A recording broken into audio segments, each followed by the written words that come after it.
नमस्ते दोस्तों। आज की इस क्लास में अपन जो यूपीएससी मेंस 2026 चल रहे हैं उनके जीएस 3 पेपर के सॉल्यूशन को अपन देखने वाले हैं कि क्वेश्चन की डिमांड क्या थी। जो क्वेश्चंस 20 क्वेश्चंस आते हैं मेंस में उनकी क्या डिमांड रही है और उन डिमांड के अनुसार उसमें क्या क्या कंटेंट ऐड किया जा सकता था अपने आंसर्स में। तो पूरा अपन समझेंगे कि क्वेश्चन का जो डिमांड है उसको कैसे फुलफिल करना था, कैसे इंट्रोडक्शन, कैसे मेन बॉडी में आपको पार्ट्स में तोड़ करके उस आंसर्स को लिखना था, कंक्लूजन में क्या ऐड करना था। तो ये सारी चीजें अपन इन क्वेश्चंस की सारी करने वाले। ठीक है, आपको लास्ट तक बने रहना है। इससे पहले GS 1 और GS 2 का वीडियो अपलोड हो चुका है ऑलरेडी, तो आप उनको जाकर के भी जरूर देखिएगा। और इसकी जो पीडीएफ है ना वो टेलीग्राम पर मिल जाएगी, लिंक कमेंट सेक्शन में दे रखी है, तो आप जाकर के जरूर ज्वाइन कीजिएगा। ठीक है, तो इन क्वेश्चंस की सॉल्यूशन को अपन स्टार्ट करते हैं सॉल्व करना। देखिए, पहला क्वेश्चन था कि डिजिटल रुपए से आप क्या समझते हैं। इस संदर्भ में भारत का जो केंद्रीय बैंक की जो सीबीडीसी है, सेंट्रल बैंक डिजिटल करेंसी, उसकी कार्यप्रणाली और प्रगति किस तरीके से रही है उसको आपको समझाना है। ठीक है, तो सिंपल सा क्वेश्चन की डिमांड क्या है कि डिजिटल रुपया क्या है ना, और सीबीडीसी की कार्यप्रणाली और प्रगति किस तरीके से हुई है उसको बताना। ठीक है, ओके। तो इंट्रोडक्शन में आप बताएंगे, सिंपल इसमें ये बताना था कि जो ई रुपया है, डिजिटल रुपया, जो कि जिसे ई रुपया भी कहते हैं, वो आरबीआई द्वारा जारी हुआ एक लीगल टेंडर है। मतलब कि आपका जो पैसा आपकी जेब में करेंसी नोट पड़ा है उसका डिजिटल रूप ही ई रुपए है। ठीक है, इस पर आपको कोई अलग से इंटरेस्ट नहीं मिलेगा। आपका एक तरीके से वॉलेट है कि या तो आपके पास कैश रख लो या फिर उसी कैश को आपने वॉलेट में जमा करवा दिया। तो ई रुपी बेसिकली एक वॉलेट है, डिजिटल वॉलेट है, जो कि आरबीआई द्वारा बनाया गया। ठीक है, ये भौतिक जो मुद्रा है ना उसी के बराबर होता है, 1:1 के बराबर। ठीक है, अब जिस तरीके से जो आपके पास फिजिकल करेंसी के नोट्स होते हैं, है ना, उसी के बराबर उनकी लाइबिलिटी रहती है आरबीआई की। ठीक है, जिस तरीके से आप एक्सचेंज करवा सकते हो पुराने फटे पुराने नोट आरबीआई में जाकर के, उसी तरीके की लाइबिलिटी आरबीआई की उन डिजिटल करेंसी के मामले में भी होगी।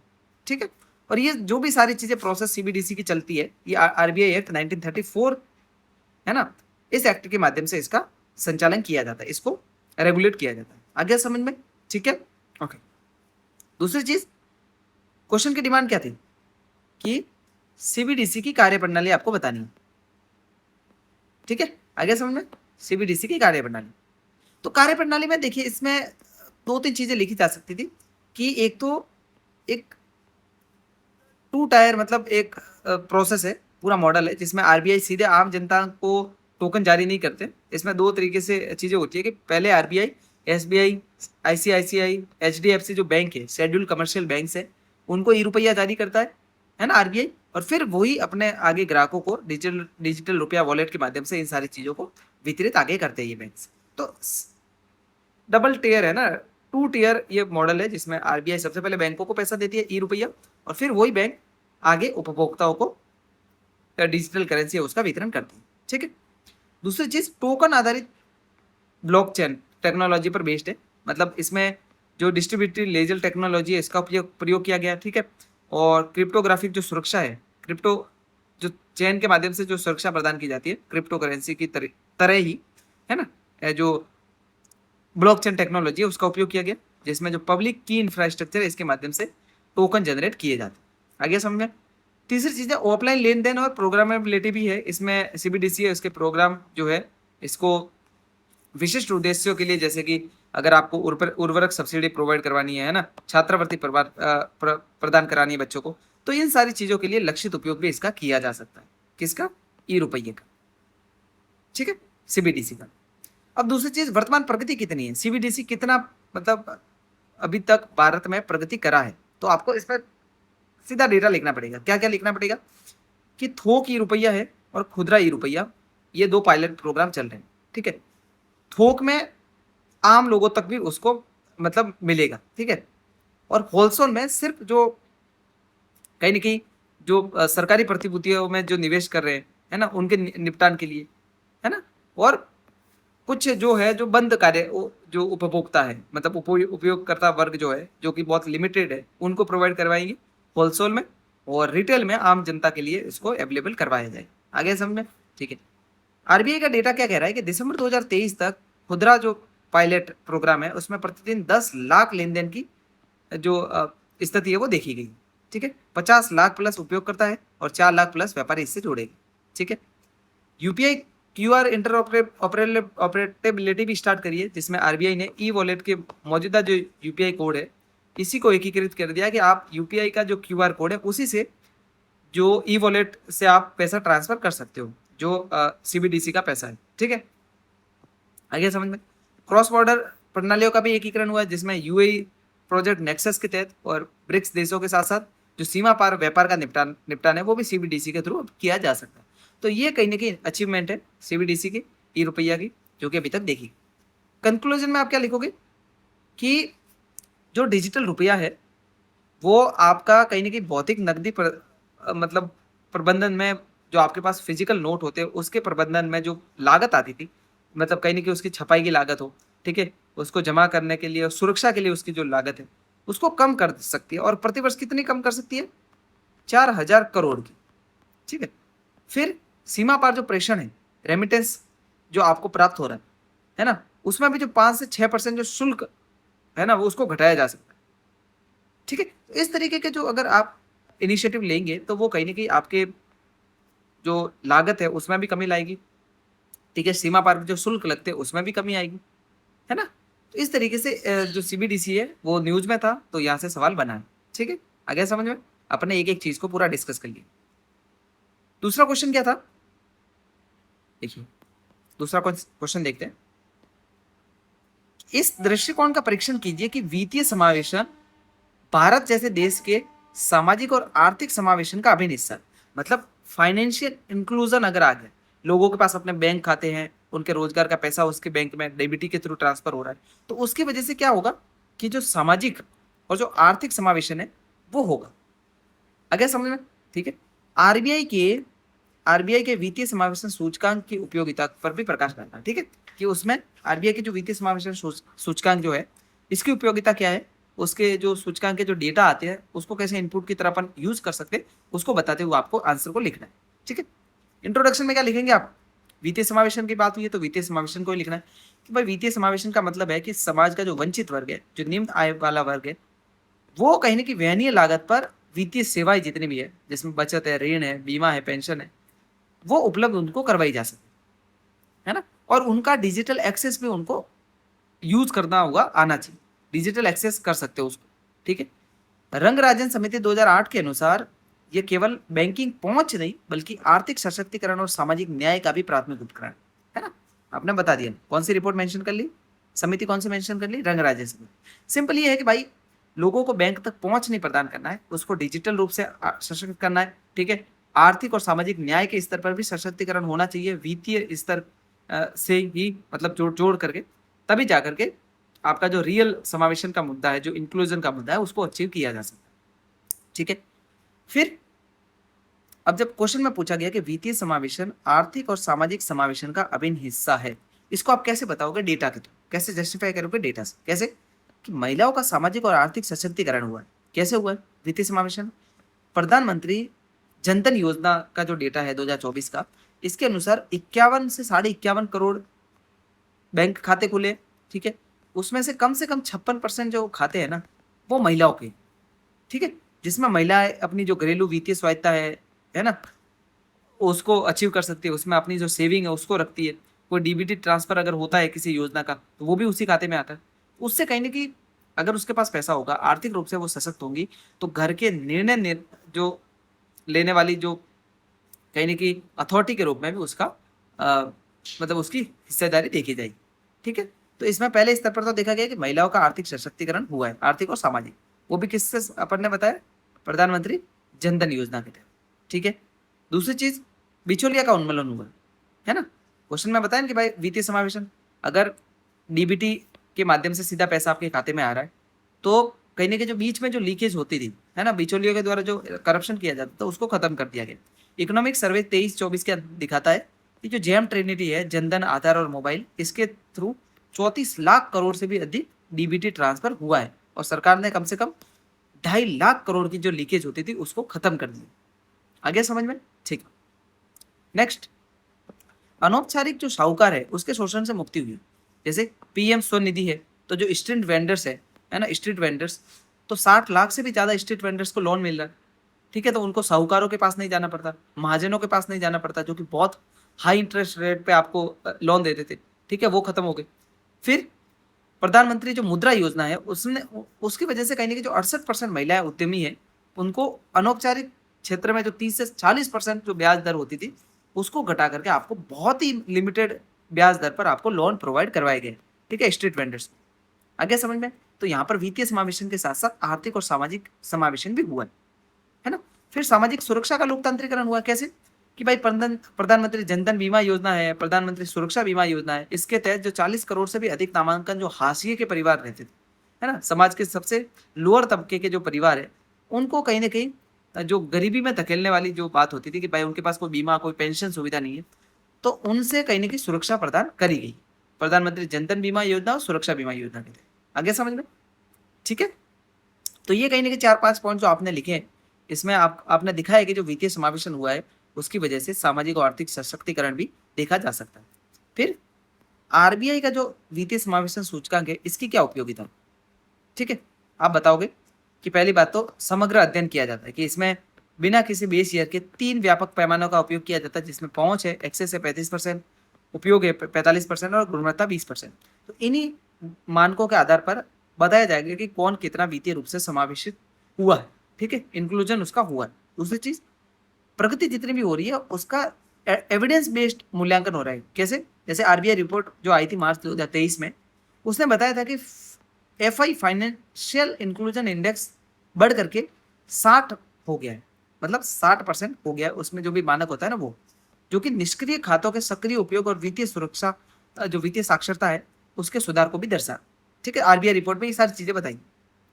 ठीक है, पॉलिसी फीडबैक भी मिल रहा है। कैसे? कि ये सूचकांक सेवा प्रदाता की कमियों को दिखाता है, उपभोक्ता संरक्षण, शिकायत निवारण, क्षेत्रीय जो असमानता है उसकी पहचान करता है, और कहीं ना कहीं उपचारात्मक जो नीतियां हैं उसके निर्माण की बात करता है। आगे समझ में? ठीक है, ओके। नेक्स्ट आप फिर कंक्लूजन में लिखोगे कि देखिए वित्तीय समावेशन है ना, अगर वो हो जाता है तो एसडीजी गोल गरीबी उन्मूलन जो 1 है उसको अचीव किया जा सकता है। एसडीजी गोल जो 5 है लैंगिक समानता, एसडीजी गोल जो 8 है समावेशी समृद्धि, इन सबको प्राप्त किया जा सकता है, और जिसे कहीं ना कहीं जो डिजिटल पब्लिक इंफ्रास्ट्रक्चर जो अपन डेवलप कर रहे हैं उसका और ज्यादा गति प्रदान कर दी। ठीक है, आगे समझ में? ओके, आगे बढ़े। ठीक, अब नेक्स्ट तीसरा क्वेश्चन एग्रीकल्चर से रिलेटेड था। क्या कह रहा है कि भारतीय कृषि में लागू किए गए विभिन्न तकनीकी मिशन जितने भी है, टेक्नोलॉजिकल मिशन जितने भी है, इनका वर्णन करना है, और खाद्य सुरक्षा में उनकी क्या भूमिका है उसको बताना। सिंपल, मैंने क्या बताया, आपको सिर्फ फैक्ट्स याद करने हैं, subject specific, topic specific, syllabus को आगे रखिए, उसमें जो भी टर्मिनोलॉजी है उसको गूगल कीजिए, उससे रिलेटेड जो भी डेटा, रिपोर्ट, फैक्ट्स, समितियां, संवैधानिक प्रावधान, लीगल प्रावधान जो दे रखे हैं उनको आपको अलग से लिखना है एक डायरी बनाकर। ठीक है, और वो ही आपके आंसर को इनहांस करेगी। अब इसमें बताना है सिंपली कि भाई भारतीय कृषि में कौन कौन सा टेक्नोलॉजिकल जो मिशन है वो चल रहे, और उससे खाद्य सुरक्षा आपको कैसे सुनिश्चित हो रही है उसको बताना। तो क्या लिखोगे कि भारतीय कृषि में जलवायु परिवर्तन, ठीक है, जोतों का जो आकार घट रहा है और जो जनसंख्या बढ़ रही है, इसके मध्य खाद्य सुरक्षा सुनिश्चित करने हेतु भारत सरकार ने विभिन्न जो वैज्ञानिक और जो प्रौद्योगिकी आधारित जो तकनीकी मिशन है उसको क्रियान्वित किया। ठीक है, एक तो जो जोतों का आकार है वो कम हो रहा है, ठीक है, जलवायु परिवर्तन हो रहा है, और जनसंख्या बढ़ रही है, और इन तीनों के मध्य खाद्य सुरक्षा का भी मुद्दा है ना। तो इन्हीं को मतलब मद्देनजर रखते हुए सरकार ने बहुत सारे तकनीकी मिशन लॉन्च करे। अब वो कौन कौन से वो आपको बता। पहली बात तो राष्ट्रीय खाद्य सुरक्षा मिशन है, national national food security mission 2007 में लॉन्च किया था। इसमें चावल, गेहूं, दाल और जो मोटे अनाज है उसकी उत्पादकता को बढ़ाना है, उसके उन्नत जो बीज है उनको विकसित करना है, और जो मृदा है उसको उपजाऊ बनाए रखना है। इसके लिए बहुत सारी तकनीकी का आपको प्रसार करना है। ठीक है, पहला क्या हो गया, राष्ट्रीय खाद्य सुरक्षा मिशन। दूसरा क्या है, राष्ट्रीय खाद्य तेल मिशन, पाम ऑयल। ठीक है, 11,000 करोड़ के साथ में इसको लॉन्च किया था। पूर्वोत्तर और जो अंडमान में पाम ऑयल का जो उत्पादन है उसको बढ़ाना है, और जो आयात की जो निर्भरता है उसको लगभग समाप्त करना है। ठीक है, अपन अभी भी 55 से 60% जो पाम ऑयल है उसको आयात कर। ठीक है, तीसरा पॉइंट क्या है, कृषि विस्तार और प्रौद्योगिकी पर राष्ट्रीय मिशन। ठीक है, 4 उप मिशन है इसके अंतर्गत, जिसमें बीज, यांत्रिकीकरण, पादपों का संरक्षण और उसी को विस्तारित करना। तो इसके माध्यम से किसानों तक जो लैंड टू लैंड जो तकनीक है उसको पहुंचाना। किसके माध्यम से? कृषि विस्तार एवं जो प्रौद्योगिकी पर राष्ट्रीय मिशन है इसके माध्यम से। ठीक है। फिर एकीकृत बागानी बागवानी विकास मिशन है।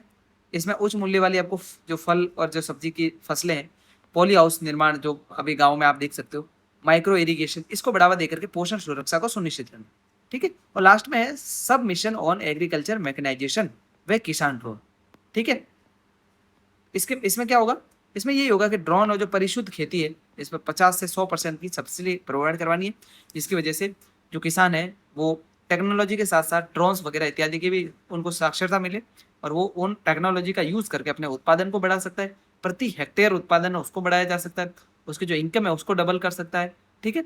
और कहीं ना कहीं अपनी जो जीवन शैली है उसमें सुधार कर सकता है। तो 5 अपन ने मिशन पढ़े। एक तो राष्ट्रीय खाद्य सुरक्षा मिशन, फिर खाद्य तेल मिशन, है ना, फिर कृषि विस्तार और प्रौद्योगिकी पर राष्ट्रीय मिशन, एकीकृत बागवानी विकास मिशन और sub mission on agriculture and mechanisation with Kisan drone. ठीक है। खाद्य सुरक्षा कैसे प्रभावित होगी इससे, मतलब पॉजिटिव नेगेटिव कैसे प्रभावित होगी उसको बताना आप। पहला तो है रिकॉर्ड रूप से खाद्यान्न उत्पन्न होगा। कैसे? कृषि मंत्रालय की अभी रिपोर्ट आई है, अग्रिम अनुमान आया 2023-24 में आए थे कि भारत ने 328 मिलियन टन खाद्यान्न उत्पादन दर्ज किए, जिसमें नेशनल जो फूड सिक्योरिटी मिशन है इसमें जो दलहन उत्पादन है ना वो रिकॉर्ड स्तर पर पहुंच गए।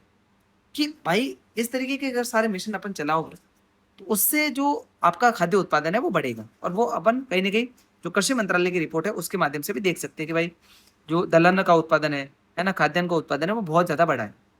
ठीक है। दूसरा, पोषण की सुरक्षा मिलेगी, जैसे बायो फर्टिलाइजर्स है ना, अगर इसके किस्मों को अपन यूज करोगे, है ना, तो जैसे जिंक युक्त जो बीज है, पूसा जय किसान सरसों का जो बीज है ना, इसमें इन चीजों का प्रयोग करते हुए कहीं ना कहीं आप पोषण सुरक्षा के साथ साथ जलवायु परिवर्तन को भी आप संरक्षित करोगे। ठीक है। संसाधन दक्षता, इसमें क्या है, जो कृषि विस्तार का जो मिशन चला है और जो पर ड्रॉप जो मोर क्रॉप है, ठीक है, उसके तहत जो सूक्ष्म सिंचाई है उसको बढ़ावा देना है, जल बचत करनी है इसके माध्यम से, उर्वरक जो उपयोग कर रहे थे, बहुत ज्यादा उर्वरक उपयोग करते थे, उसको भी अधिक दक्ष बनाना कि कम उर्वरक में अधिक अपन उत्पादन है उसको बढ़ा सकते हैं। आगे समझ में? ठीक है। तो ये तीनों चीजें कहीं ना कहीं अगर होगी तो खाद्यान्न उत्पादन बढ़ेगा, पोषण की सुरक्षा होगी, और जो संसाधन अपन जो यूज कर रहे हैं उसकी दक्षता और ज्यादा बढ़ जाएगी। ठीक है। फिर कंक्लूजन में लिखोगे कि भाई जो MS स्वामीनाथन समिति है उनकी सिफारिशें भी थी कि भाई जो कृषि तकनीक जो मिशन है उसको जलवायु अनुकूलन बीजे आपको प्रोवाइड करवाने हैं। ठीक है। AI आधारित जो पूर्वानुमान है उससे जोड़ना है, और एट द एंड भारत जो 2047 तक राष्ट्रीय पोषण सुरक्षा की बात करता है उसको अचीव करने में समर्थ हो सकता है अगर इस तरीके की टेक्नोलॉजी और चीजें उन्होंने उपयोग में लाई। ठीक है। चौथा क्वेश्चन क्या है? कृषि उत्पाद विपणन की अदक्षता, है ना, आपके जो भी कृषि के उत्पाद है वो व्यापार की प्रणाली से सही तरीके से नहीं जुड़े, इतना दक्ष व्यापार खाद्य पदार्थों का या फिर कृषि उत्पादकों का नहीं है। तो इसके लिए उत्तरदायी कारक कौन कौन से उसको बताना है। फिर कृषि उत्पाद का जो विपणन होता है उसकी अदक्षता को कम करने के लिए ई वाणिज्य किस प्रकार सहायता कर सकता है। अब हर चीज में ई जुड़ जाएगा। ठीक है ना। तो टेक्नोलॉजी का यूज किस तरीके से किया जा सकता है कृषि उत्पाद के जो विपणन है उसको अच्छे तरीके से विकसित करने के लिए। ठीक है। इंट्रोडक्शन में वही क्या कि भारतीय कृषि में जो खेत से उपभोक्ता तक जो मूल्य संवर्धन होता है, जो वैल्यू एडिशन होता है, उसमें लगभग 1.5 लाख करोड़ की जो वार्षिक कटाई उपरांत जो हानि होती है ना वो देखी जाती है कि टोटल जितनी भी फसलें पैदा हुई एक साल में उसमें से कटाई के बाद में आपको 1.5 लाख करोड़ रुपए का कहीं ना कहीं नुकसान देखा जाता है कटाई के उपरांत, है ना। तो कृषि विपणन विपणन जो कृषि व्यापार जो होता है इसमें संरचनात्मक जो ये अदक्षताएं है, ये जो जो हानि होती है फसलों की उत्पादन की हानि होती है, इसकी जो अदक्षताएं हैं, संरचनात्मक जो अदक्षताएं हैं, वो किसानों को उपभोक्ता मूल्य का मात्र 25 से 30% ही दिला पाती। 100 रुपए की फसल है तो 25 से 30 रुपए ही उनको मिल रहे किसानों को। ठीक है। ये अशोक दलवाई समिति ने भी बात करी थी। ठीक है। तो अब अशोक दलवाई समिति को अलग से लिख लेना है, अगर किसान कृषि उत्पादन से रिलेटेड जब भी बात आएगी तो आप लिख सकते हो कि भाई अशोक दलवाई समिति ने इस तरीके की बातें कह रही है। ठीक है। अब कृषि उत्पादन की जो विपणन की जो अदक्षता है उसके क्या कारण है उसको बताना। पहली बात तो APMC जो मंडियां है उनका एकाधिकार है। ठीक है। किस तरीके से जो आड़ती और जो बिचौली है वो 5 से 6 स्थिर श्रृंखला बना देते। ठीक है। फिर उसमें प्रत्येक स्तर पर आपको निचले स्तर पर जाने पे आपको कम फसल का मूल्य मिलेगा। आ गया समझ में? फिर वो उनसे ऊपर वाले को थोड़ा उच्च कीमत में बेचते हैं, फिर वो अपने से ऊपर उच्च कीमत पर बेचते हैं, फिर मंडी शुल्क बहुत ज़्यादा लग जाती है। ठीक है, नीलामी जो होती है वो कार्टेल निर्माण कर देती है कि हाँ कोई भी फसल आएगी तो इतने रुपए में ही आपको खरीदनी, सब व्यापारी मिलकर के। तो ये कहीं ना कहीं एक बुरी व्यवस्था है जिसका शोषण जिसमें एट द एंड किसान का होता है। ठीक है, सूचना विषमता है कैसे? एनएसएसओ का मतलब 77 दौर की जो डेटा आई है, इसमें बताया गया था कि 80% से भी अधिक लघु किसान जो है वो वास्तविक समय में बाजार कीमतों की जानकारी नहीं ले पाते हैं, है ना, जिससे वो क्या होता है, डिस्ट्रेस सेल में फंस जाते हैं। मतलब आप तभी बेचोगे जब आपके ऊपर संकट आ जाएगा, आप तब नहीं बेचोगे जब अच्छी कीमतें चल रही, समझ रहे हो, क्योंकि जानकारी ही नहीं है मार्केट की कि कौन सी फसल की क्या कीमत चल रही। ठीक है, तो सूचना की विषमता है, इंफॉर्मेशन एसिमेट्री। आगे समझ में? फिर कोल्ड चेन टेक जो स्टोरेज है, फिर लॉजिस्टिक है, उसकी कमी है कैसे? एनसीसीडी की रिपोर्ट है, सीधा सिंपल मेंशन करो एनसीसीडी की रिपोर्ट। इसके अनुसार देश में जो एकीकृत जो पैक हाउस है, कोल्ड स्टोरेज है, उसमें कहीं ना कहीं 85% और जो रीफर वाहनों के लगभग 70% की कमी है। ठीक है, जिससे 15 से 20% जो फल और सब्जियां है ना वो सड़ जाती है मार्केट तक पहुंचते पहुंचते। तो आपके पास कोल्ड स्टोरेज भी नहीं है, और जो रिफर जो वाहन है जिसमें के माध्यम से त्वरित उनका परिगमन या फिर परिवहन किया जा सकता है फसलों का, वो भी नहीं है। तो 15 से 20% तो फल सब्जियां सड़ ही जाती हैं। ठीक है ना, वो मार्केट भी नहीं पहुंच पाती। आगे समझ में? फिर ई वाणिज्य की अदक्षता का निवारण कैसे किया जा सकता है, आपको सुझाव बताने कि कैसे इसको सॉल्व करना। तो पहली बात तो बिचौलियों का उन्मूलन करना है ना, और प्रत्यक्ष जो बाजार पहुंचे वो बताना ही कैसे? जैसे ई नाम जो है राष्ट्रीय जो कृषि बाजार का जो पोर्टल अपन ने भारत सरकार ने स्टार्ट कर रखा है, उसके माध्यम से उनको कम से कम 1350 मंडियों से जोड़ा है, और लगभग 1.7 लाख जो करोड़ किसान है उसको अखिल भारतीय स्तर पर पारदर्शी मूल्य, है ना, प्राइस डिस्कवरी है, उसको प्रदान किया गया कि आपने आपका प्रोडक्ट लिस्ट कर दिया, आपने प्राइस भी आपके हिसाब से फिक्स कर ली, है ना, और जिसको खरीदना है उस कीमत पर उसको खरीद ली। आगे समझ? ठीक है। फिर ओएनडीसी जो है open network for all digital source commerce जो है, और जो एग्री टेक है, इसके माध्यम से कहीं ना कहीं मतलब चीज़ों को और ज़्यादा एक्सेसफुल बनाया जा रहा है किसानों के लिए। कैसे? ओएनडीसी पर जो एफपीओज है, इसके जुड़ने से डी हा निंजा कार्ड, ये किसानों से सीधे बड़े खुदरा जो विक्रेता है उनको सामान बेचा जाता है, मतलब वो किसानों से डायरेक्ट जुड़ेंगे और इन पोर्टल के माध्यम से ही वो किसानों से जुड़ पा रहे हैं। ठीक है, किसानों से थोक में सारा माल खरीदते हैं, है ना। फिर किसानों की आय है ना, इससे कहीं ना कहीं 15 से 20% की बढ़ोतरी हो सकती है ना। फिर कहीं ना कहीं परिवहन की जो लागत थी वो कम हो जाती है इसमें, है ना। और किस समय मतलब आपकी फसल को बेचना है, वो भी कहीं ना कहीं जो डेटा ट्रांसफर है ना, आपके साथ डेटा साझाकरण किया जाएगा, आपके पास में जो मार्केट की जो सारी जानकारी है उसको भी प्रोवाइड करवा दिया जाएगा, है ना। उस माध्यम से कहीं ना कहीं चीज़ें किसानों के हित में आ सकती है। फिर मांग आधारित संभार तंत्र, ये क्या है? ई कॉमर्स प्लेटफॉर्म एआई आधारित जो मांग पूर्वानुमान है उसका मतलब अनुमान लगाते हैं, फसलों की जो सीधी पिकअप है और जो त्वरित परिवहन है उसको सुनिश्चित करके 30% तक बर्बादी को कम किया जा सकता है। एआई का उपयोग करके आप ये जान सकते हो कि भाई इन फ्यूचर कौन सी फसल की डिमांड बढ़ सकती है। ठीक है, फिर निष्कर्ष में आप लिखोगे कि देखिए ई वाणिज्य और ई नाम को वेयर हाउस रसीद रिफिट, रसीद जो वित्त पोषण है ना, WDRA के ENWR जो है, मतलब इसमें जो रिसिप्ट मिलती है आपको, कोल्ड स्टोरेज में आपने कोई सामान रखा उसकी रिसिप्ट आपको मिल गई। इसके साथ साथ जो ग्रेडिंग सिस्टम है, आपको ग्रेडिंग सिस्टम बनाना पड़ेगा कि कोल्ड स्टोरेज में किस ग्रेड में किस सामान को रखना है। ठीक है, तो इससे जोड़ करके कृषि विपणन को एक देश एक कृषि बाजार के रूप में स्थानांतरित किया जा सकता है। ठीक है, ई नाम से आपको जोड़ना है, ई वाणिज्य से जोड़ना है। ठीक है, और कहीं ना कहीं व्यवस्था को पारदर्शी बनाना। आगे समझ में? इसमें ये सारी चीजें आपको लिखनी थी।